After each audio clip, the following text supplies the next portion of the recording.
Hello everybody, it is me, Mr. Stingy, back with another scary true story. This one was submitted by an anonymous subscriber. It is titled Panini.exe, and he swears by it that it is 100% true. So here it is. Greetings y'all. A few days ago I moved into my new house in the Hollywood Hills. I am an A-list celebrity, you see. I was forced to move to LA for my latest movie deal. I bought a nice shiny LA mansion with a view of the Hollywood sign, and not once did it ever cross my mind that it was anything more than that. But big bald boy was I wrong. I drove up in my Bentley and started unpacking all my useless stuff into one of the rooms. I had priceless artifacts such as the original Death Star prop and the hat from the Five Nights at Freddy's movie, and nobody can lay their hands on them. They're mine. I started hauling my garbage bag of junk into the main room, and that's when I saw it. Laying on the carpet was a single shiny disc. I picked it up and saw that it had some text written on it, with black permanent marker. It read, Panini.exe.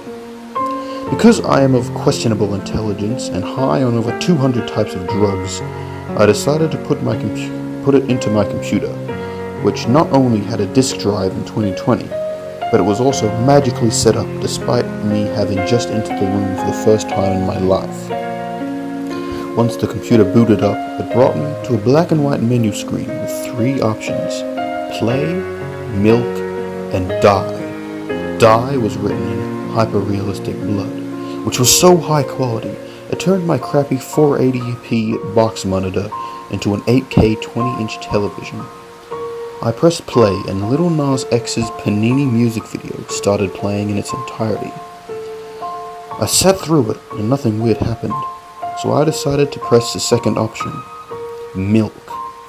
It was a video of a cow painted to look like Shadow the Hedgehog being milked by a hairy old Albanian man painted to look like Sonic the Hedgehog. I then pressed the third option, die, and the loudest screaming I have ever heard started playing, which was overlaid with bass-boosted Panini. I then blacked out. I woke up sometime in the night, still covered in the glass that had hit me when my monitor exploded. I stood up and looked out the window. The glass had been replaced with a picture of Lil Nas X with red eyes and crying hyper-realistic blood. Holy Pokemon pasty yellow Batman, what the hell happened while I was out? I screamed to myself. Everywhere I looked, I saw his face on the walls, on the windows, on the floor, on the roof, on my mum, on my itchy, hairy ball sack. He just kept singing Panini over and over again. I lunged at my bag of trash and took out a golden AR-15 with a drum mag. I started firing at everything I could see. I unloaded the entire mag, and when I ran out of bullets, I started using the gun like a sword, picking it up by the stock and waving it around crazily, if that's even a word. But it did not stop. Panini was still playing everywhere. I put my hands to my face and started crying. They won't leave me alone. Why won't they leave me alone? And that's when I saw it. I looked up, and standing outside was him. Lil Nas X was standing outside my house. He was dressed in the lime green cowboy outfit he's known for. He stared right at me and pointed his finger. I had had enough. I needed to escape. I ran outside and sprinted to my Bentley, which was now blood red with Nas's face painted on it. I jumped into the driver's seat and floored it. I practically flew down the tight hill roads at 200 miles per hour and did not stop. As I drove past the people on the footpath, I saw their faces. They were all Lil Nas X. He had taken everything. The entire world was Lil Nas X now. I could tell. I sped through the streets, and at this point I didn't even care if the cops caught me, since they were probably Nas as well. I sped onto the highway.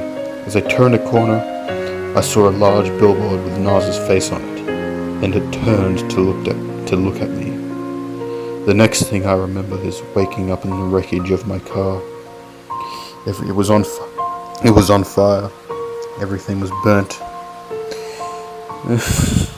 It was a sight to behold, not in a good way.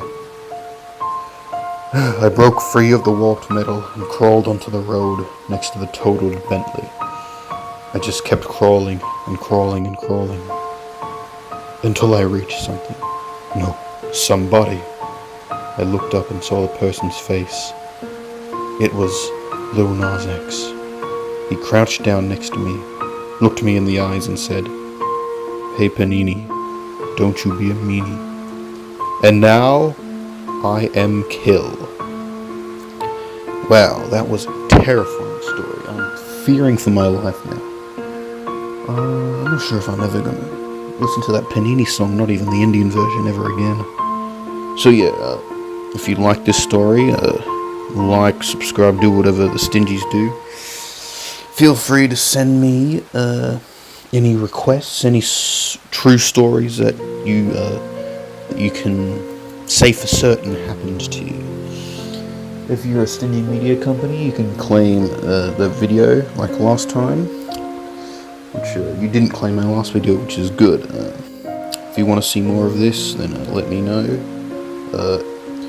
Will, Dom, if you watch this, you need to leave a comment. You need to do that to let me know.